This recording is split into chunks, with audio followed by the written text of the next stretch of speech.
Seems like there's a new scandal every day for the Clinton camp. Now she claims ignorance of BleachBit being used to wipe her server. Now, as I understand it, this BleachBit program was used to delete countless emails from her private server, and they did this after Congress said, hold on to those records. Joining us now is the author of the new book called True Faith and Allegiance, a study of service and sacrifice in war and peace, the former Attorney General of the United States, Alberto Gonzales.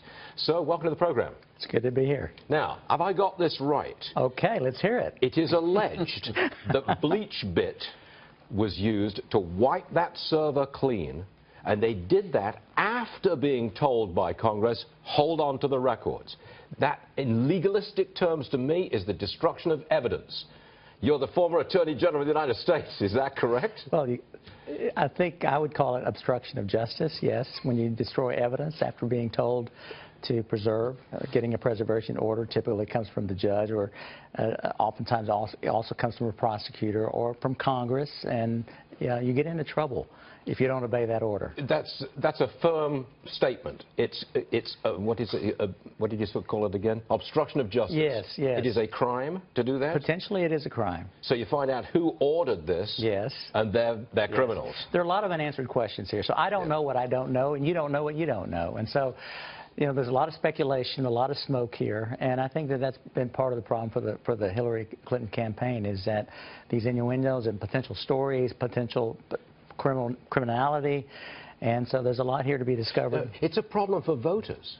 Absolutely. How are we supposed to pick and choose between all of these different strands of all these different scandals and conclusively come down and said, she did this and that was right or that was wrong? Right. We have real problems in a perfect world, you'd have a Department of Justice who would investigate this. You would have Congress investigating this and hopefully reaching a conclusion and informing the American public and having the American public have confidence in that conclusion. Well, I'm not sure that exists today.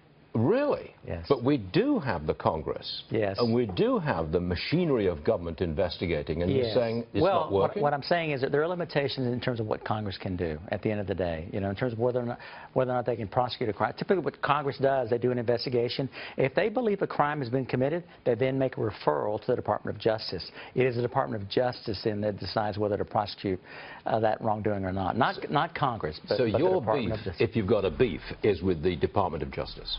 I've got some questions. I mean, obviously, I don't know what information the FBI had, what information the Attorney General had about all of this, and so it's hard for me to criticize the decisions. Well, how can the Attorney General not have knowledge of what the FBI found? Well, and what they didn't find? I don't know. I don't know. It appears to me that the Attorney General sort of stepped back, almost a recusal, and basically said, whatever the FBI has found and whatever they recommend, I'm going to accept. That's one of the main problems I have with what's happened here. It is the job of the Attorney General and the prosecutors to make that decision, not the FBI. Otherwise, you have the investigators making these kind of prosecutorial decisions without any kind of check, and I think that's dangerous. Okay. Is Hillary Clinton fit to be the President of the United States, bearing in mind what she's done with emails? I've got some questions about her judgment, and I think the American voters should have questions about that judgment and should try to get as much information as they can, because judgment is important in this position. Yes, sir. Mr. Attorney General, I think that's the correct form of address. Thank you very much for being with us, sir. We do appreciate it. Thanks for having me. Yes, sir.